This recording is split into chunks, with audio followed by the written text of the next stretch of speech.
Hey, you there, Ed? Hey. How you doing? Pretty good. How you doing? I'm going to apologize to you in advance because you're calling in to continue something that we discussed before. Oh, you don't remember? Oh, I remember, and my answer is going to be fairly short. But we talked about the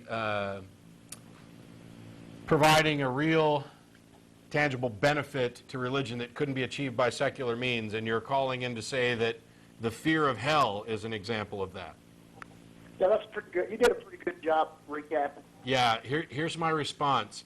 The active thing there is fear, and fear can be instilled in purely secular means. It can be instilled because of a lie. There doesn't have to be any truth to it. I can put a gun to your head, and it could be a fake gun. It could be a real gun. Fear is the active agent there in the fear of hell.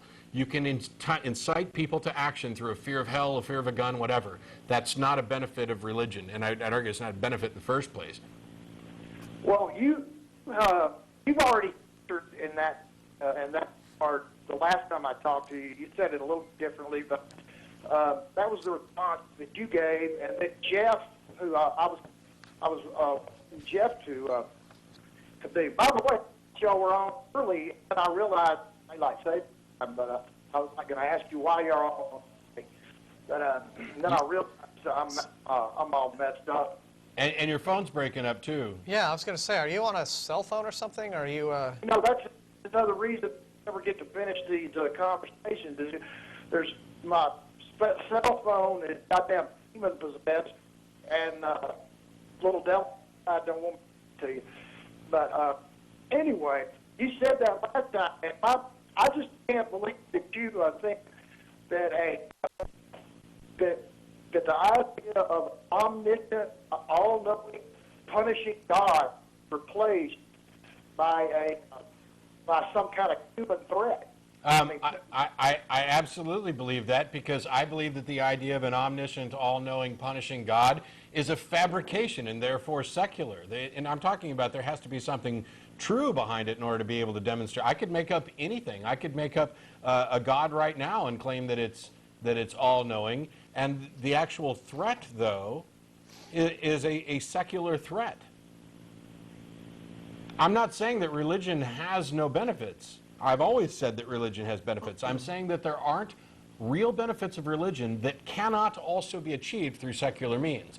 And as long as that's the case, why not jettison all the crap baggage that comes with religion and work on solving problems and dealing with issues from a secular point of view? Yeah, I mean,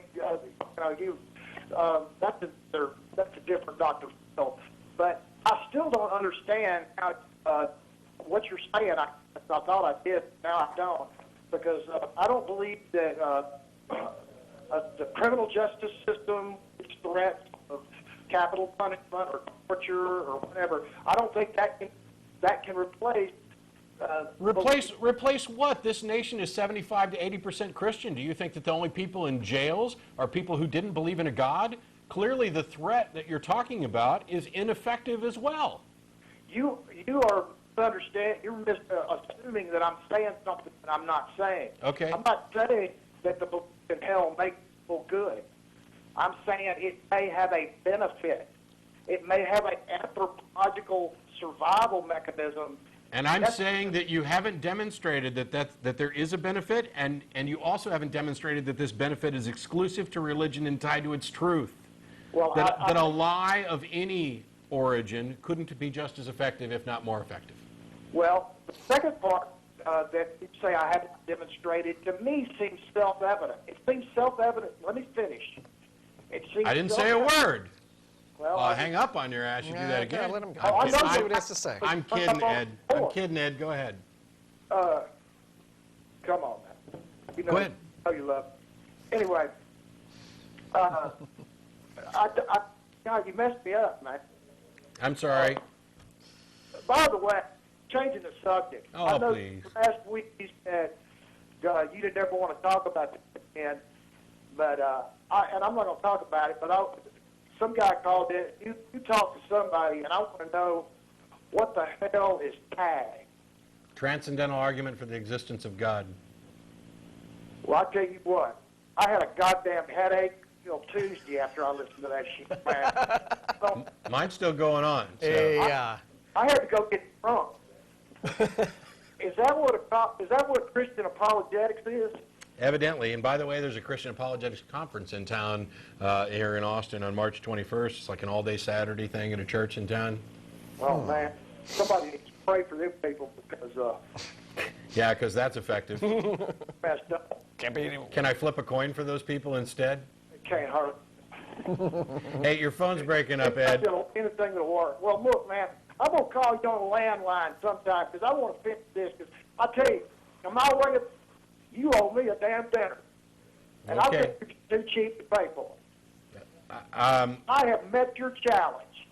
You haven't come close to meeting my challenge, and the fact that you would call me too cheap to pay for it is absolutely asinine, considering the number of dinners that I buy just at random for people because I enjoy doing it. Ed, I would be happy to buy you a Happy Meal. Come on over. I'll give you my cell phone number. You can come down to Red Gills with us. I'll buy you a Happy Meal just for trying, but you did not meet the challenge for the steak dinner. I got a hot date tonight. I bet. With an atheist, I might add. But anyway. Not the All smartest right, one man. I've ever. God bless you. Y'all have a good show. Thanks, Ed. Bye-bye. Okay, now you're up. I'm sorry. So he, I'm done with this. I went on long No, I enough mean, about you're that. up No, with whatever. I have fun with it. All right. So his idea was that he was trying to meet your challenge of, is there a benefit that religion provides that cannot be provided through secular means? And he thinks fear of hell is that. And presumably he thinks that because, you know, if people are told they'll go to hell if they do bad stuff, then maybe they won't do bad stuff. Yeah. But people still do bad stuff, and a lot of people who are profoundly religious do bad stuff, and they simply couch it in ways that they convince themselves, oh, you know, God's okay with this because we're either, you know, we're either God's people or you know, whatever sort of excuse they come up with to justify and rationalize, they'll do it all the same. So Ed's argument, and to steal from a little Blackadder with apologies, is he's basically saying that something that is largely ineffective is slightly more effective than something else that might possibly be effective. Yeah, whatever. Look, to clarify the challenge, and this is why I don't think it could ever be met. What I'm saying is that religion has benefits. What I'm looking for is an example of a real, tangible benefit that can only be achieved by the truth of a religion, not the assertion of a religion. Because if you can achieve it through asserting religion A, B, and C, but only religion A is the true one, let's say, but it's just as effective in B and C, then you've really done something where the truth of the religion is not a factor. So are you saying then that the benefit has to... how do you distinguish between a quote-unquote true religion and one that isn't? Well, I would say the truth the truth of the religion in what way? Are you saying that? No. I'm saying that claims, I'm saying that this is the testimony, the evidence for the truth of it. For example, you get 10 religions together, and they all pray to their God in some kind of test scenario.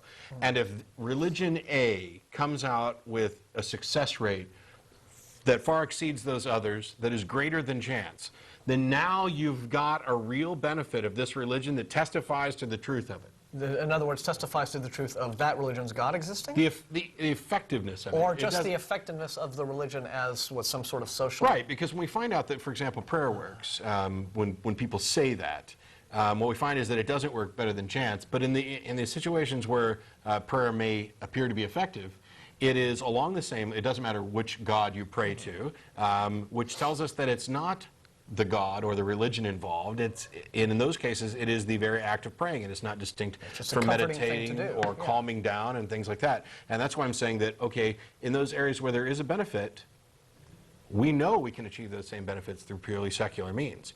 And the reason I present this challenge in the first place is because it is important for us to identify what's the real cause. If we find a real benefit, we need to find the real cause. If the real cause is that there's a God up there that is enacting this and doing this and whatever else, that's valuable information. But if the real cause that this is the way our mind works, this is the way the brain, this is the steps that you take to do something effectively, that is the knowledge that is critical, because now we can continue down that path to find better and better ways of doing it. That's the whole thing. Okay. Who am I to disagree?